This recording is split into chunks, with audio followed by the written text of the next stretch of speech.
नमस्कार दोस्तों, मैं सुमित तोंगड़ आपके अपने यूट्यूब चैनल वर्दी आजकल 24 पर स्वागत करता हूं। दोस्तों, यूपीएसआई के ऑल प्रीवियस ईयर क्वेश्चन की इस सीरीज में आज का जो हमारा चैप्टर है वो है औसत और ये औसत का हमारा पहला पार्ट होगा। इससे पहले हम 5 टॉपिक कंप्लीट कर चुके हैं जिसमें time and work, pipe and टंकी, परसेंटेज, एजेस, एलसीएम और एचसीएफ। जो हमारे चैनल पर पहली बार इस वीडियो को देख रहे हैं, वो चैनल की प्लेलिस्ट में जाकर सभी टॉपिक्स को कंप्लीट कर सकते हैं। और इस सीरीज में हम यूपीएसआई के विगत वर्षों के 1991 से लेकर 2021 तक जितने भी क्वेश्चन बने हैं, उन सभी क्वेश्चनों को हम चैप्टर वाइज करते हुए चल रहे हैं। तो आज का जो हमारा टॉपिक है एवरेज, आज हम इसके बारे में समझेंगे कि एवरेज क्या होता है और अगर एग्जाम में जो इसके जितने भी क्वेश्चन बने हैं, वो किस तरीके से पूछे गए हैं। तो पहला क्वेश्चन शुरू करने से पहले मैं आपको कुछ बेसिक बातें बताता हूँ एवरेज की। अगर आपने इन चीज़ों को समझ लिया तो आपका जीवन जो है वो सफल हो जाएगा। सफल होने से क्या मतलब है कि एवरेज का कोई क्वेश्चन होगा तो आप उसको आसानी से बना लोगे। तो देखिए, आपको सभी को पता है कि एवरेज क्या होता है। एवरेज जो होता है एक औसत वैल्यू होती है। एवरेज जो होता है वो होता है sum of all sum of all observation sum of all observation observation upon में क्या होता है नंबर ऑफ ऑब्जर्वेशन। अब इस बात से क्या मतलब है?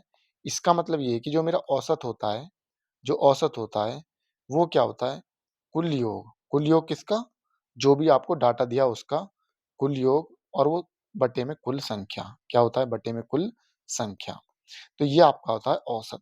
ये आप बचपन से ही पढ़ते आए हो कि औसत का क्या होता है? कुल योग बटे में कुल संख्या। ये बचपन से पढ़ते आए हो आप। लेकिन एक चीज़ जो मैं आपको यहाँ पे सिखाना चाह रहा हूँ, ये चीज़ आपको विशेषकर ध्यान देनी है।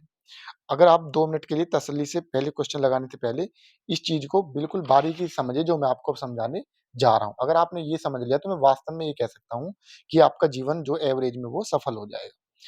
देखिए, अभी आपको क्या देगा, अगर कोई आपको डाटा दे दे, आपसे कहे कि कोई 113 है और आपको एक नंबर दे दे 112, एक दे दे 105, 108, 137, 144 और आपसे कहे कि इसका एवरेज बताइए, इन सभी का क्या बताइए? एवरेज बताइए।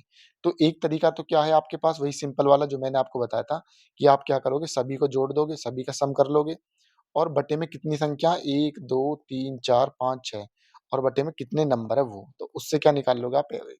ये आप बचपन से निकालते आए हो। लेकिन अब बात है कॉम्पिटिटिव एग्जाम की, तो ऐसा तो नहीं है कि अब हर जगह आप इतना जोड़ोगे, घटाओगे। यहाँ पे चलो सिंपल वैल्यू दिया, आप हो सकता है कि आसानी से जोड़ लो। लेकिन एग्जाम में अगर क्वेश्चन आ जाए तो हर जगह आप ये काम नहीं कर सकते। तो अब इस प्रकार के क्वेश्चन में आपको क्या करना होता है, आप क्या करिए, एक चश्मा ले लिए अपने पास, एक चश्मा लगा के बैठोगे और ये चश्मा होगा एवरेज का चश्मा। किसका ये? इसको मैं बोलूँगा ये एक एवरेज का चश्मा लगाकर बैठोगे और एवरेज का जो चश्मा होता है वो क्या कहता है कि एवरेज का चश्मा ये कहता है कि जिसके पास भी जो वैल्यू होगी वो सभी के पास कैसी होगी? बराबर। अगर हम 5 व्यक्ति हैं तो सभी के पास क्या होगी? 5-5 के पास सभी के पास क्या होगी? बराबर वैल्यू होगी, चाहे वो 1 हो, 2 हो या 3 हो। सभी के पास क्या होती है? इक्वल क्वांटिटी होती है। तो ये होता है एवरेज का चश्मा। अब क्वेश्चन में एवरेज के चश्मे से क्या मतलब है? मैंने मान लिया कि इन सभी के पास 100-100 रुपए हैं। कितने रुपए हैं? 100-100 रुपए हैं। ये मैंने एक एवरेज वैल्यू मान ली, ये मैंने लेट करी है। ये मैंने एज़्यूम करी है। क्या करी है मैंने? ये एज़्यूम एवरेज वैल्यू है। ये मैंने एज़्यूम कर ली कि भई सभी के पास कितना है? सभी का एवरेज कितना है? 100 है। आप ज़रूरी नहीं 100 मानो, आप चाहे 200 मान लो, 500 मान लो, वो सब चीज़ आपकी मर्ज़ी है कि आप कितना भी मान सकते हो। लेकिन आप कोई भी वैल्यू मानोगे तो उसको इस चीज़ में ध्यान रखोगे कैसे? कि अगर मैं देख रहा हूँ मैंने कितनी मानी है मैंने एवरेज वैल्यू? मैंने एज़्यूम एवरेज माना है 100। तो आप देखोगे कि ये 100 से कितना ज़्यादा दिख रहा है? ये प्लस के 13 ज़्यादा दिख रहा है मुझे। एज़्यूम एवरेज से कितना ज़्यादा दिख रहा है मुझे? जो मैंने एवरेज माना है उससे ये 13 ज़्यादा है। कौन-सा? 113। ये कितना ज़्यादा दिख रहा है? प्लस के 12। ये कितना ज़्यादा दिख रहा है? 105। ये प्लस के 5 ज़्यादा होते हुए दिख रहा है। 108 कितना ज़्यादा हो रहा है? 108 देखोगे तो ये कितना हो रहा है? प्लस के 8 ज़्यादा हो रहा है। ये प्लस के 37 ज़्यादा हो रहा है और ये प्लस के कितना हो रहा है? प्लस के 44 ज़्यादा हो रहा है। तो इस प्रकार अगर मैं इन सभी को देखूँ, जो आपने क्या करा है, आपने जितना भी ये एज़्यूम वैल्यू से जो वैल्यू ज़्यादा आती है, तो ये कितना आ रहा है? 13 ज़्यादा आया एक, दूसरा कितना आ रहा है? 12 आ रहा है, तीसरा 5 आ रहा है, नेक्स्ट 8 आ रहा है, 37 आ रहा है और 44 आ रहा है। कितना आ रहा है? 44। जब आप इन सभी को जोड़ोगे जब आप इन सभी को जोड़ोगे, तो ये कितना आ रहा है? 119 आएगा। कितना आएगा ये? 119 आएगा। तो अब आप जो करोगे, तो अब ये क्या आ गया, ये मेरा नेट डेविएशन आया है। इसको बोलूँगा मैं जितना ज़्यादा या कम मारा है, तो इसको क्या बोलूँगा मैं नेट डेविएशन बोलते हैं कि वास्तव में फ़र्क कितने एवरेज से जो कम बढ़ती कितना आ रहा है ये, एवरेज से 119 ज़्यादा आ रहा है। कितना ज़्यादा आ रहा है? 119। तो आप क्या निकालोगे उसके बाद? उसके बाद आप नेट एवरेज निकाल लो। क्या निकाल लो? Net deviation average, net deviation average. आप 2 मिनट के लिए तसल्ली से समझिए, अगर आप इस चीज़ को समझ गए तो वास्तव में आपको लगेगा कि इसने तो हमारा जीवन महान बना दिया। तो अब ये नेट डेविएशन कितना है? 119 आया, ये 119 फालतू आया है और ये कितने लोगों में बँटना है फालतू? ये 6 लोगों में बँटना है। तो वास्तव में जब 119/6 करोगे, तो ये आपका नेट डेविएशन आ जाएगा। तो आप एक चीज़ बोल सकते हो कि आपका जो एक्चुअल एवरेज आएगा, जो आपका एवरेज आएगा, वो क्या आएगा? एज़्यूम एवरेज, जो आपने एज़्यूम एवरेज माना है वो, एज़्यूम एवरेज और प्लस में क्या होएगा? नेट डेविएशन, नेट डेविएशन और अपन में number of observation, number of observation. इस बात से क्या मतलब है? आपने एज़्यूम कितना किया था एवरेज? 100 किया था। उसके बाद नेट डेविएशन कितना है? 119 और नंबर ऑफ ऑब्जर्वेशन 6। यानी मैं इसको बोल सकता हूँ कि आप डायरेक्टली क्या लिख सकते हो? Net deviation average, net deviation average. तो 119/6। तो अगर आप एवरेज निकालोगे तो इसका वही एवरेज आएगा, जो आप किससे निकाल रहे थे? सम ऑफ ऑब्जर्वेशन बटे में नंबर ऑफ ऑब्जर्वेशन। तो ये तरीका अगर आपने आसानी से समझ लिया, तो कोई भी बड़े से बड़ा क्वेश्चन आपके लिए बहुत आसान हो जाएगा और एग्ज़ाम में आए हुए क्वेश्चन मैं आपको बताऊँगा कि इस मेथड से कितने आसान तरीके से हो जाते हैं। तो बस आपको यही ध्यान रखना है कि एवरेज जो होगा, कोई भी आप एवरेज एज़्यूम कर लोगे, फिर उससे जो कम बढ़ती कितना बढ़ रहा है, कितना कम आ रहा है, किससे? जो आपने एज़्यूम किया है एवरेज, उससे कम बढ़ती हुई देखोगे और उसको जितने भी नंबर हैं, उसमें आप सभी को उसमें बाँट दोगे। उम्मीद कर रहा हूँ कि ये चीज़ आपको क्लियर हो गई होगी। अगर आपके ये चीज़ क्लियर होगी, तो मैं आपको इससे बहुत सारे क्वेश्चन लगवा के दिखाऊँगा। अब ये तो आपने एक चीज़ समझ ली, एक तरीका तो आपने ये समझ लिया। अब आप एक तरीका और समझिए, आपको ये तरीका भी आपको ये समझना होगा कि अगर मैं ये एक प्रकार तो मैंने आपको बता दिया, दूसरा प्रकार समझिए। मैं कहूँ कि मेरे पास 1 नंबर 31 है, 1 नंबर 35 है, 1 नंबर 36 है, एक वैल्यू x है, एक 41 है, एक 43 है और एक y है। क्वेश्चन में आपसे कह दे आपसे क्वेश्चन में कह दे कि भई क्या करो x square plus Y square plus के 2xy की क्या बताओ? वैल्यू बताओ। या आपसे क्वेश्चन में कह दे कि find the value of x and y, find the value of x and y। तो इस प्रकार के क्वेश्चन को आप क्या करोगे? कोई भी मैंने अभी आपको मेथड बताया था, आप उसी मेथड से करोगे। आप कोई भी एवरेज वैल्यू एज़्यूम कर लीजिए, कोई भी एवरेज वैल्यू एज़्यूम कर लिए। मैंने एज़्यूम कर लिया एवरेज कितना 40। तो ये 40 से कितना कम है? ये 40 से 9 कम है, ये 40 से 5 कम है, ये 40 से 4 कम है और ये अभी इसका पता नहीं है x कम है, ये 1 ज़्यादा है और ये 3 ज़्यादा है। तो मैं नेट डेविएशन देखूँ कि मेरा डेविएशन कितना आ रहा है, तो आप डेविएशन देखोगे यानी कितना कम बढ़ती है। तो कितना ज़्यादा है ये 9 और 5 14, 14 और 4 कितने हो जाएँगे 18 यानी माइनस के 18 और प्लस की वैल्यू कितना है 3 प्लस के 1 यानी 4 आ रही है। तो मैं कहूँगा एक्चुअल में जो वैल्यू आ रही है वो माइनस के 14 आ रही है। तो इस प्रकार के क्वेश्चन में आपको क्या करना है कि ये जो 14 वैल्यू है, आपको नेट डेविएशन कितना लेना है? नेट डेविएशन आपका आना चाहिए 0 कितना आना चाहिए? 0। तो नेट डेविएशन 0 करने के लिए मुझे क्या करने का प्लस के 14 करना पड़ेगा। भाई अगर मुझे नेट डेविएशन 0 करना है तो मेरी वैल्यू कितनी -14 आई है, तो मुझे क्या करना पड़ेगा इसमें प्लस के 14 जोड़ना पड़ेगा तब मेरा नेट डेविएशन कितना आ जाएगा 14 आ जाएगा। तो अब आपको 0 लेकर आना है आपको। तो अब आपको क्या करना है प्लस के 14 करना है। तो प्लस के 14 करने के लिए क्या करना पड़ेगा आपको, जो एवरेज है वो एवरेज कितना 40 और कितना, कितना बाँटना है आपको 14 बाँटना है और 14 2 संख्या में बाँटना है एक्स और वाई में। तो अगर मैं प्लस के साथ इसमें कर दूँ और एवरेज के साथ प्लस 7 इसमें कर दूँ, तो 7 और 7 कितना हो जाएगा प्लस के 14 दोनों इसमें बँट जाएगा। कुल मिलाकर मैं समझाना क्या चाह रहा हूँ आपको? मैं आपको ये बात समझाना चाह रहा हूँ कि इस प्रकार के क्वेश्चन में आपको क्या करना है, अगर जो भी नेट डेविएशन आपको क्या लेना है, नेट डेविएशन हमेशा अगर x या y की वैल्यू पूछने लगे, तो आपको नेट डेविएशन क्या लेना है, 0 लेना है। अगर वैल्यू आपकी अगर तो x की वैल्यू क्या आ जाएगी, जो एवरेज है वो और प्लस के नेट डेविएशन में जितना भी आपने प्लस या माइनस किया है वो। मतलब क्या है कहने का मेरा, जैसे कि अभी आपने देखा था एवरेज कितना आ गया था 40 आ गया था। अब आपका नेट डेविएशन कितना आया था माइनस के 14 तो आपको कितना लेना पड़ा था प्लस के 14 कितना लोगे आप नेट डेविएशन प्लस के 14 तो प्लस 14 अब की बार यहाँ पे एक्स और वाई 2 वैल्यू है, तो एवरेज में कितना करोगे दोनों में इक्वल बाँट दोगे प्लस के साथ और प्लस के साथ। तो यानी मैं कह सकता हूँ कि X square plus Y square plus के 2xy की जो वैल्यू होगी, ये क्या होगी एक्स प्लस के वाई का होल स्क्वायर है। तो मैं कह सकता हूँ ये 47 प्लस के 47 यानी कितना, 47 दूनी कितना हो जाएगा 94 का स्क्वायर होगा। कितना होगा 94 का होल स्क्वायर आपका आंसर होगा। तो बस यही चीज अगर आपने समझ ली जो मैंने आपको बताई है, तो एवरेज आपके लिए बहुत ही आसान हो जाएगा। कहीं पर भी आपको क्या कर लेना है, एक चश्मा बनाकर रखना है। किसका चश्मा? एवरेज का चश्मा। तो आप इसको लगाकर बैठोगे और इसको लगाकर बैठने से क्या फायदा होगा आपको, कि आप एवरेज को सभी में इक्वल बांटोगे। अब बस यही चीज अगर आपने समझ ली तो हर क्वेश्चन को मैं आपके लिए बहुत ही आसान बना दूंगा। तो क्वेश्चन की तरफ बढ़ते हैं। अब अगर आपने वो मेथड समझ लिया, देखिए क्वेश्चन नंबर 1 कैसे करेंगे अब हम। एक कक्षा में 32 विद्यार्थियों का औसत वजन 53.25 किलोग्राम है और शेष 16 विद्यार्थियों का औसत वजन 49.5 किलोग्राम है। कक्षा में सभी विद्यार्थियों का औसत वजन ज्ञात कीजिए।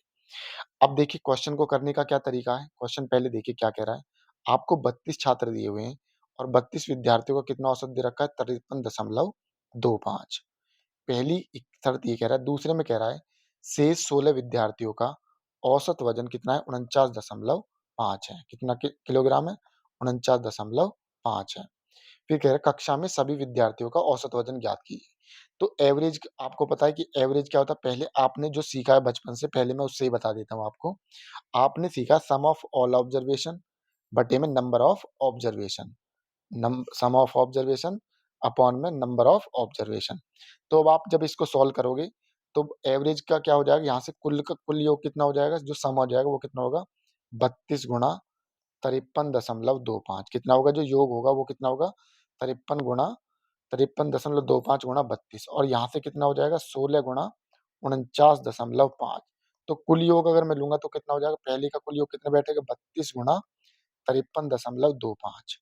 मैं आपको सब मेथड दिखा दूंगा इसमें, जितने भी तरीके से क्वेश्चन हो सकता है। 49.5 और बटे में नंबर ऑफ ऑब्जर्वेशन कितने हो जाएंगे, 32 और 16 कितने हो जाएंगे आपके, ये हो जाएंगे 48। कितने हो जाएंगे 48। ऊपर से चाहो तो आप 16 कॉमन ले लोगे।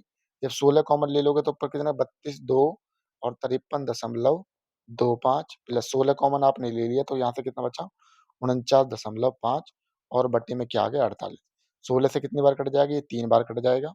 तो जब आपका जो अंदर बच गया वो कितना बचेगा, जब 53.25 की 2 में गुणा करोगे तो कितना हो जाएगा, 106.5। कितना हो जाएगा 106.5 और ये कितना हो जाएगा 49.5 और बटे में कितना 3। तो जब आप इनको ऐड करोगे तो ये कितना हो जाएगा 156 बटे में 3। तो आपका जो एवरेज है वो कितना आ जाएगा, 52 आ जाएगा। कितना आ जाएगा, एवरेज आ जाएगा आपका 52। तो ऑप्शन डी आपका सही उत्तर हो जाएगा। लेकिन अगर एग्जाम में इस तरीके से आप कैलकुलेशन, हालांकि ये कोई ज्यादा बड़ी लैंग्वेज नहीं थी, ज्यादा कैलकुलेटिव क्वेश्चन नहीं था, लेकिन अगर कोई कैलकुलेटिव ज्यादा क्वेश्चन दे दिया तो आप वहां पे घूम जाओगे। हर प्रकार से आप ये नहीं करोगे कि आप इसी के ऊपर डिपेंड रहोगे कि सम करोगे, फिर नंबर ऑफ ऑब्जर्वेशन देखोगे, फिर उसमें काटा पीटी करोगे, तो हो सकता है कि आपको टाइम टेकिंग लग जाए। तो थोड़ा स्मार्ट तरीके से देखिए, जो मैंने अभी आपको एवरेज वाली बात पढ़ाने से पहले, क्वेश्चन लगवाने से पहले समझाई थी। तो अब उससे देखेंगे कि क्वेश्चन को क्या, जो आपने बताया था, क्या हम उससे क्वेश्चन को कर सकते हैं या नहीं। तो देखिए अब ये क्या करता है, 32 दे रखे हैं, 32 का एवरेज कितना दे रखा है, 53.25। कितना दे रखा है, 53.25। और आपसे कह रहा है 16 छात्रों का जो एवरेज है वो कितना दे रखा है, 49.5। अब मैंने लगा लिया एवरेज का चश्मा। मैंने मान लिया कि इन दोनों का एवरेज, आप कुछ भी मान सकते हो, जरूर नहीं जो मैं बता रहा हूँ आप वही मानो, आप कुछ भी मान सकते हो। मैंने मान लिया एज्यूम एवरेज, मैंने मान लिया दोनों का एवरेज कितना आ गया, इन दोनों डाटा का एवरेज आ गया 50। ये एज्यूम एवरेज है, कौन सा, ये जो मैंने एज्यूम किया है। तो मैंने मान लिया। अब एक बात बताइए, ये एज्यूम एवरेज से कितना ज्यादा आ रहा है हमारा, 3.25 आ रहा है। कितना आ रहा है, 3.25 आ रहा है। तो ये कितनी संख्याओं का आ रहा है, ये आ रहा है 32 का। कितने का आ रहा है, ये 32 का आ रहा है। लेकिन ये कितना ज्यादा आ रहा है, ये कितना आ रहा है, 1.5 ज्यादा आ रहा है, 0.5 ज्यादा आ रहा है। और कितनी संख्याओं का आ रहा है, गुणा में 16 संख्याओं का आ रहा है। तो अब आप टोटल नेट डेविएशन देखोगे कि टोटल नेट डेविएशन कितनी है, कि डेविएशन यानी कितना फालतू या कम आ रहा है। तो जब आप 32 कितना करोगे, 32 गुणा 3.25 और प्लस का कितना फालतू आ रहा है, और ये कितना आ रहा है, ये कम आ रहा है, ये आ रहा है कम। कितना आ रहा है, ये कम आ रहा है। 49.5 जो है 50 से कितना कम है, 0.5 कम है। और कितनी संख्याओं का कम है, ये 16 संख्याओं का। तो 16 इंटू 0.5, जब आप 16 गुणा में 0.5 करोगे, 0.5 करोगे और बटे में कितनी संख्या हो जाएगी, बटे में 32 और 16 कितने हो जाएगी, 48 हो जाएगी। तो नेट डेविएशन एवरेज कितना आ जाएगा, नेट डेविएशन एवरेज आपका हो जाएगा ये वाला जो अभी आपको ये लिखवाया है। तो 32 की जब 3.25 में गुणा करोगे आप, या आप चाहो तो इसमें से 16 कॉमन ले लो। 16 कॉमन ले लोगे तो ये कितना हो जाएगा, इसमें से 2 बचेगा, 2 की 3.25 में गुणा करोगे तो कितना हो जाएगा, 6.5 हो जाएगा। कितना हो जाएगा, 6.5। और ये 16 पंजे कितना, 16 कॉमन ले लिया तो 0.5 हो गया, और बटे में कितना, 48। अब आप इसको काटो, 16 16 × 48, 6.5 में से 0.5 जाएंगे तो कितने बचेंगे, 6/3। 6/3 का मतलब कितना हो जाएगा, 3 दूनी 6, तो कितना आ जाएगा, 2 आ जाएगा। अभी आपको मैंने बताया था, और ये कितना आ रहा है, प्लस के 2 आ रहा है, कितना आ रहा है, 2 आ रहा है। अभी मैंने आपको बताया था, जो अभी मैंने पढ़ाने से पहले आपको चीज़ समझाई थी, तो एवरेज क्या होता है, जो एज्यूम क्या है वो, एज्यूम एवरेज प्लस में net deviation average, net deviation average.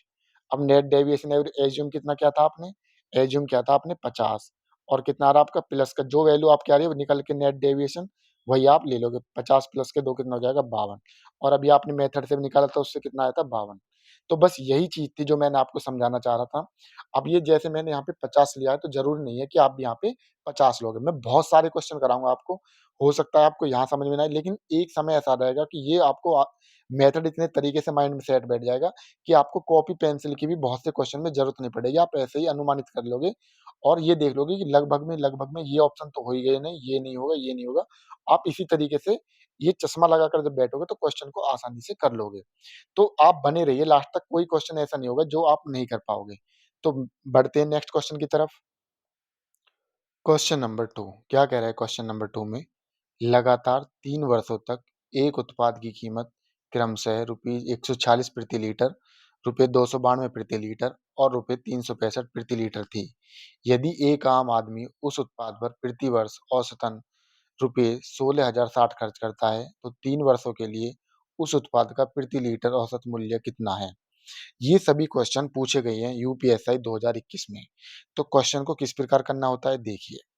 आपको क्या दे रखा है, अभी आपको ये नहीं पता कि कितनी क्वांटिटी है। आपको दे रखा है 146 रुपए पर लीटर, और 3 डाटा दे रखे हैं आपको। एक दे रखा है 292 रुपए पर लीटर, और एक तीसरा दे रखा है आपको कितना, 365 रुपए पर लीटर।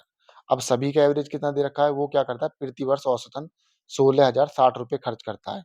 तो अगर मैं देखूँ, उसने पहले अगर इस पे एक 16,000 कितने किए उसने, प्रथम वर्ष का मैं देखूँ, तो कितना, अगर 146 के हिसाब से कितनी मात्रा में मिला होगा इसको, 16,060 अपॉन में 146, तो यहाँ से कितना तेल मिला होगा, या जो भी क्वांटिटी कितनी आएगी, 110 लीटर कितनी आ जाएगी। जब 1 लीटर की कीमत इतनी दे रखी है, इतना पैसा उसने खर्च किया है, तो ये कितना आ जाएगा, ये टोटल लीटर की वैल्यू आ जाएगी, यानी ये 110 लीटर होगा।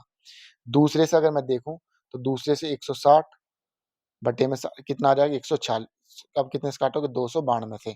जब आप 292 से इसको डिवाइड करोगे तो यहाँ से कितना जाएगा, 55, क्योंकि 140 कितने हैं, दूनी 292 होते हैं, और 110 का आधा हो जाएगा कितना, 55। कितना आ जाएगा, ये 55 लीटर।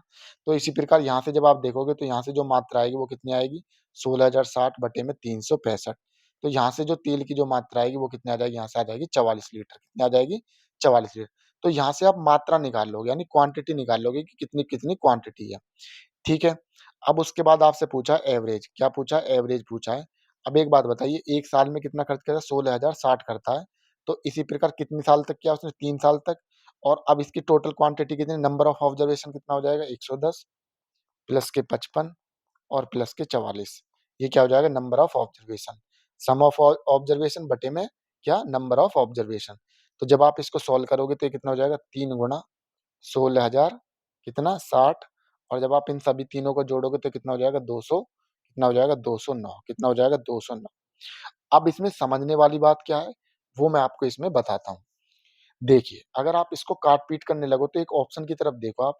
ऑप्शन आपको क्या दे रखा है, 250, 220, 240 और 230। अंतर इनका काफ़ी दूर-दूर तक दे रखा है। तो इस प्रकार के अगर आप 209 से इसको काटने लग जाओ तो हो सकता है कि आप इसमें काट-पीट में ही लगे रहोगे। अब क्वेश्चन को एग्ज़ाम में कैसे सोचना है आपको, अब ये 3 गुणा 160 60 यानी 16,060 और बटे में मैं इस 209 को 210 लिख सकता हूँ। अब ये मेरे दिमाग में चल रहा है कि मैंने कितना बढ़ाया, कितना ही बढ़ाया। लेकिन मुझे ऑप्शन दूर-दूर दे रखा है तो मैं देखूँगा कि लगभग में कौन-सी वैल्यू आ रही है। तो 0 से 0 कट जाएगी। तो जब मैं इसको काटूँगा 3 सत्ते 21, 3 सत्ते 21। अब आप इसको 7 से काट लीजिए, देखो 7 से काटोगे तो 7 दूनी 14, कितना बचेगा? 7 2 बज के 20 हो गए, 7 दूनी 14, कितना बच गया? 6 बच गए, यानी कितना हो गए? 7 निम्मा कितना हो जाएगा? 7 निम्मा 54, 7 निम्मा 54, फिर पॉइंट लगाओगे और इस तरीके से आप इसको आगे बढ़ाओगे। तो अब एक बात बताइए मुझे कि ये वैल्यू मुझे बढ़ाने पे आई है, यानी अगर मैंने 210 यानी फालतू कर दिया तो ये थोड़ा कम आएगा, लेकिन अगर वैल्यू में नीचे अगर ये 200 ना होता तो इससे थोड़ा-सा ज़्यादा आता। भाई जब एक वैल्यू बढ़ाई तो 229 से थोड़ा-सा ज़्यादा आएगा, ठीक है? ज़्यादा तो आएगा नहीं। तो 229 से मुझे थोड़ा ज़्यादा कौन-सा दिख रहा है? ऑप्शन कौन-सा दिख रहा है? 230.52, ऑप्शन डी मुझे सही दिख रहा है। ये चीज़ आपको प्रैक्टिस से आएगी। अगर आप इसको भाग लगाने लग जाओ, तो आप इस हो सकता है कि इसमें लगे रहो। लेकिन ये जो चीज़ मैंने आपको बताई है, आपने 1 बढ़ाया है, कितना बढ़ाया? 1 बढ़ाया है। तो कहीं न कहीं जब आप इसको देखोगे तो लगभग-लगभग में मतलब थोड़ा-सा ज़्यादा होते हुए दिखोगे, 229 पॉइंट समथिंग में ज़्यादा होते दिखोगे। तो ऑप्शन डी आपका सही उत्तर हो जाएगा। अगर आप इस तरीके से अज़्यूम करना सीख गए, तो हर क्वेश्चन को आप आसानी से कर लोगे। ज़रूरी नहीं है कि आप कैलकुलेशन करो तब, लेकिन बस अज़्यूम देखें कि अज़्यूम करके हल्का-फुल्का कितना अंतर है, उसके आस-पास वैल्यू आ रही है या नहीं आ रही है। तो ये एग्ज़ाम में आपको ये दिमाग लगाना है इसमें, बाकी आप कैलकुलेशन करने बैठोगे तो बहुत टाइम आपको लग जाएगा। उम्मीद कर रहा हूँ कि जो चीज़ मैं इसमें समझाना चाह रहा था वो आपके क्लियर हो गई होगी, लेकिन फिर भी कोई बात समझ में नहीं आती तो आप कमेंट बॉक्स में हमको बता सकते हैं। तो नेक्स्ट क्वेश्चन की तरफ बढ़ते हैं। 3 क्या कह रहा है क्वेश्चन नंबर 3 में? इसमें कह रहा है 10 डेटा का औसत 61.5 है। इसमें पहले 3 डेटा का औसत 60 है और अगले 4 डेटा का औसत 70 है। यदि 8वाँ डेटा 9वें डेटा से 10 कम है और 10वाँ डेटा से भी 4 कम है, तो 8वाँ डेटा ज्ञात करें। देखिए बच्चा वाला क्वेश्चन है। क्या कह रहा है? आपको पहले जो दे रखा है वो देखिए। आपको दे रखा है 10 डेटा का औसत दे रखा कितना? 61.5 कितना दे रखा है? 61.5 दे रखा है, या ऐसे समझिए कि आपको 10 डेटा का जो एवरेज दे रखा है वो कितना दे रखा है? 61.5 दे रखा है। ये एवरेज दे रखा है आपको। क्या दे रखा है? एवरेज। तो जब आप एवरेज में नंबर ऑफ ऑब्जर्वेशन से गुणा कर दे तो क्या आ जाता है? कुल योग आ जाता है। तो कितना आ जाएगा? कुल योग कितना हो जाएगा 10 संख्याओं का? 615 हो जाएगा, क्योंकि 10 की और 61.5 की जब गुणा करोगे तो कितना आ जाएगा? 615। फिर कह रहा है आपसे इसमें पहले 3 डाटा का, पहले 3 का कितना दे रखा है? पहले 3 का जो एवरेज दे रखा है वो दे रखा है 60।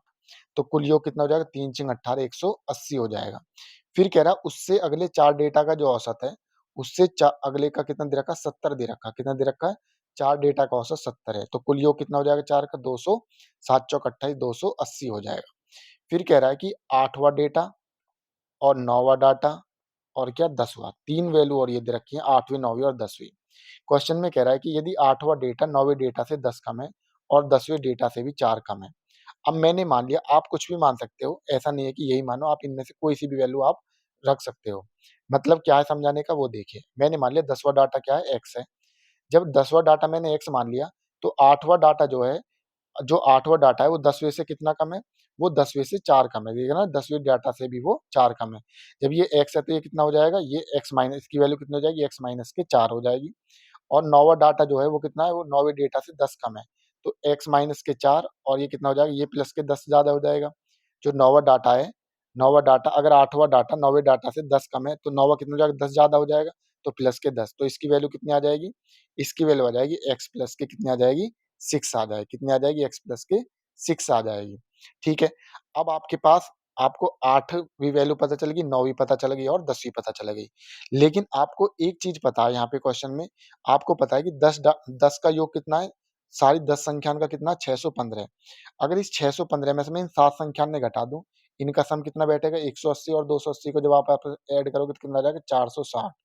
अगर मैं 615 में से 460 बाहर कर दूँ, तो ये जो कितना बचेगा? 155 बचेगा। कितना बचेगा? 155। तो ये 155 जो है ये किसका योग आया? ये 8वीं का, 9वीं का और 10वीं का। यानी 8वीं संख्या का सम प्लस 9वीं संख्या का सम और प्लस 10वीं संख्या का जो सम है, वो कितना आ गया? 155 आ गया। अगर आपकी ये बात समझ में आ गई, तो अब ये क्वेश्चन में कुछ भी इसमें जान नहीं है। तो 8वीं वैल्यू क्या है आपकी? x माइनस के 4, 9वीं वैल्यू कितनी है? x प्लस के 6 और 10वीं वैल्यू कितनी है आपकी? x बराबर में कितना है? 155। अब आप इसको सॉल्व कर लिए, x और x कितने हो जाएँगे? 3x माइनस के 4 प्लस के 4 कितने हो जाएँगे आपके? ये हो जाएँगे कितने? प्लस के 2 बचेंगे। कितने बचेंगे? प्लस के 2 और प्लस के 2 इधर जाके क्या हो जाएँगे? माइनस के 2। तो 155, 155 माइनस के 2। तो यहाँ से x की जो वैल्यू है वो फाइंड कर लोगे आप। तो x बराबर कितना आ जाएगा? 153 बटे में 3। जब आप 3 से काटोगे तो कितना? 3 पंजे 15 और 3 एकम 3। तो x की वैल्यू कितनी आ जाएगी? 51 आ जाएगी। आपसे वैल्यू किसकी पूछी क्वेश्चन में? तो आपसे कह रहा है तो 8वां डेटा ज्ञात करें। तो 8वां नंबर क्या माना था आपने? 8वां माना था आपने x माइनस के 4। तो ये x किसकी थी? ये 10वां नंबर था। तो अगर x की वैल्यू कितनी आई अभी आपकी? x की वैल्यू आई थी 51, 51 माइनस के 4, 51 माइनस के 4 कितने हो जाएंगे? 47। तो ऑप्शन बी आपका सही उत्तर हो जाएगा। उम्मीद कर रहा हूँ कि ये चीज़ आपको क्लियर हो गई होगी। एक बार मैं रिपीट कर देता हूँ आपको समझाने के लिए कि क्वेश्चन में वास्तव में था क्या। आपको 10 का एवरेज दे रखा है 61.5, तो 10 संख्यान का योग कितना हो जाएगा? 615। पहली 3 का एवरेज दे रखा है 60, तो तीनों का योग कितना हो जाएगा? 180। अगली 4 का एवरेज दे रखा है 70, तो चारों का योग कितना हो जाएगा? 280। 8वीं, 9वीं और 10वीं के बारे में कह रहा है कि जो 8वीं संख्या है वो 10वीं से 4 कम है। अगर मैंने 10वीं कितनी मान ली? x मान ली, तो ये 4 कम हो गई, ठीक है। फिर कह रहा है ये 8वीं जो संख्या है ये 9वीं संख्या से 10 कम है। तो 9वीं संख्या जो है वो 8वीं से 10 ज़्यादा हो जाएगी, तो 8वीं से कितनी ज़्यादा हो गई? 10 ज़्यादा हो गई, तो इसको सॉल्व किया तो कितना आ गया? x प्लस के 6। जब मैं 10 संख्यान में से 7 संख्याओं का योग घटा दूँगा, यानी 4 और 3 का योग घटा दूँगा, 4 7 तो कितना बचेगा? अंतिम 3 संख्याओं का योग बचेगा। अंतिम 3 संख्या कौन-सी है? 8वीं, 9वीं और 10वीं का सम कितना बचा? 155। इसकी वैल्यू, तीनों की वैल्यू रख दी, सॉल्व कर लिया, तो x की वैल्यू कितनी आ गई? 51। हमको पता है ये जो x, ये क्या माना था? ये मैंने 10वीं संख्या माना था। लेकिन क्वेश्चन में क्या पूछा है आपसे? 8वीं संख्या पूछे। 8वीं संख्या की वैल्यू कितनी है? x माइनस के 4। तो 51 माइनस के 4 कितना हो जाएगा? 47। ऑप्शन बी आपका सही उत्तर हो जाएगा। उम्मीद कर रहा हूँ कि अब ये चीज़ आपको क्लियर हो गई होगी। फिर भी कोई चीज़ समझ में नहीं आती है तो मैं बार-बार बोलता हूँ आपसे, कमेंट बॉक्स के माध्यम से आप हमको बता सकते हैं, ताकि और सुधार करके मैं आपको और अच्छे से समझा सकूँ। तो नेक्स्ट क्वेश्चन की तरफ बढ़ते हैं। और क्या कह रहा है क्वेश्चन नंबर 4 में? 10 आंकड़ों का औसत 57.5 है। इसमें पहले 3 आंकड़ों का औसत 52 है और अगले 4 आंकड़ों का औसत 62 है। यदि 8वां आंकड़ा 9वें आंकड़े से 7 कम है और 10वें आंकड़े से भी 5 कम है, तो 8वां आंकड़ा ज्ञात कीजिए। अभी क्वेश्चन मैंने आपको कराया था। वीडियो को थोड़ी देर रोककर आप खुद से लगाने की कोशिश कीजिए। तो देखिए क्वेश्चन का सॉल्यूशन क्या है। आपसे क्या कह रहा है? 10 आंकड़ों का औसत कितना है? 57.5 है। तो इनका योग कितना हो जाएगा? 575 हो जाएगा। फिर क्या कह रहा है? अगले 3 पे, इसमें पहले 3 का कितना दे रखा है एवरेज? कितना दे रखा है? 52 यानी 52 दे रखा है। तो इनका योग कितना हो जाएगा? 52 इंटू 3 यानी 156 हो जाएगा। फिर क्वेश्चन में कह रहा है कि अगले 4 आंकड़ों का औसत जो है, वो कितना दे रखा है? 62। तो इनका योग कितना हो जाएगा? 62 गुणा 4 कितना हो जाएगा? 248। कितना हो जाएगा? 248। फिर क्वेश्चन में आपको दिया हुआ 8वीं संख्या, 9वीं संख्या और 10वीं संख्या। इस प्रकार आपको ये 10 संख्याओं के बारे में कह रहा है। लेकिन क्वेश्चन में क्या कह रहा है कि 8वां आंकड़ा 9वें आंकड़े से 7 कम है। अगर मैंने 8वीं संख्या कितनी मान ली? x। मैंने पिछले क्वेश्चन में बताया था कि आप किसी को भी आप एज्यूम कर सकते हो, लेकिन फिर आपको उसी के अकॉर्डिंग चलना है। 8वां आंकड़ा 9वें आंकड़े से 7 कम है, तो कहने का मतलब क्या है कि 9वां जो आंकड़ा है वो 7 8वें से कितना 7 ज़्यादा है। फिर कह रहा है और 10वें आंकड़े से भी 5 कम है। अगर 8वीं संख्या 10वीं से 5 कम है, तो 10वीं कितनी होगी? 5 ज़्यादा होगी। अगर ये 8वीं संख्या 10वीं से 5 कम है, तो 10वीं जो है 5 ज़्यादा होगी। कहने का मतलब यही तो हुआ। तो अब आपको क्या पता है कि अगर मैं 10 संख्या में से, अगर इन 10 संख्या में से शुरू की 7 संख्याओं का योग घटा दूँ, तो किसका बचेगा? अंतिम 3 का बचेगा। तो प्रथम 7 संख्याओं का योगफल कितना बैठेगा? 156 प्लस के 248 कितना बैठेगा? 404। तो अगर मैं 575 में से 404 घटा दूँ, तो अंतिम 3 संख्या का योगफल कितना आ जाएगा? 171। कितना आ जाएगा? 171 आ जाएगा। तो कहने का क्या मतलब है कि 8वीं संख्या प्लस 9वीं संख्या और प्लस 10वीं संख्या का जो योगफल है वो कितना है? 171 है। तो अब आप इन तीनों को जब जोड़ोगे तो कितना आ जाएगा? 3x और 7 और 5 12 बराबर कितना आ गया? 171। तो जब यहाँ से आप सॉल्व करोगे तो 3x बराबर कितना हो जाएगा? 171 माइनस के 12। तो यहाँ से जब आप इसको सॉल्व करोगे तो x बराबर कितना आ जाएगा? 171 में से 12 घटाओ तो कितना आ जाएगा घटाने पर? ये बैठेगा आपका अ, 11, 11 में से 2 गए 9, यहाँ बचा 6, 6 में से 1 गया कितना बचेगा आपका 5 और यहाँ पे कितना बचा आपका 1। तो अब आप और बटे में ये 3 लेकर आओगे तो कितना हो जाएगा? 3 बटे में 3। तो अब आप इसको सॉल्व, 3 पंजे 15, 3 तिया 9। यानी मैं कह सकता हूँ कि x की जो वैल्यू है वो कितनी आ गई? 53। और x क्या माना था आपने? 8वीं संख्या माना था और क्वेश्चन में क्या पूछा? 8वां आंकड़ा ज्ञात कीजिए। तो 8वां आंकड़ा कितना आ जाएगा? ऑप्शन डी आपका सही उत्तर हो जाएगा 53। अब ये क्वेश्चन आपके लिए आसान हो गया होगा। एक क्वेश्चन इससे पहले कराया था मैंने और एक क्वेश्चन आपको ये करा दिया। उम्मीद कर रहा हूँ कि ये जितने भी मैंने आपको आज क्वेश्चन कराए थे, ये सभी आपको आसानी से क्लियर हो गएँगे और जो मैंने एवरेज का चश्मे वाली बात बताई थी, वो आपको ध्यान रखनी है। तो यूपीएसआई के जितने भी क्वेश्चन बने एवरेज के, वो सभी क्वेश्चन मैं इस चैप्टर में आपको कराऊँगा, तो आप हमारे साथ बने रहिए। अगर कोई चीज़ आपकी समझ में नहीं आती है, तो आप कमेंट बॉक्स के माध्यम से बता सकते हैं। ये सुधार की आपको ज़रूरत है और आगामी किसी भी एग्ज़ाम के लिए इसी तरीके से आप कोई भी सीरीज़ चाहते हैं, तो आप हमको कमेंट बॉक्स के द्वारा बता सकते हैं। अगर वीडियो पसंद आई है, तो आप लाइक करें, चैनल को सब्सक्राइब करें और वीडियो को ज़्यादा से ज़्यादा शेयर करें। मिलते हैं नेक्स्ट वीडियो में नेक्स्ट पार्ट के साथ, तब तक के लिए जय हिंद, जय भारत।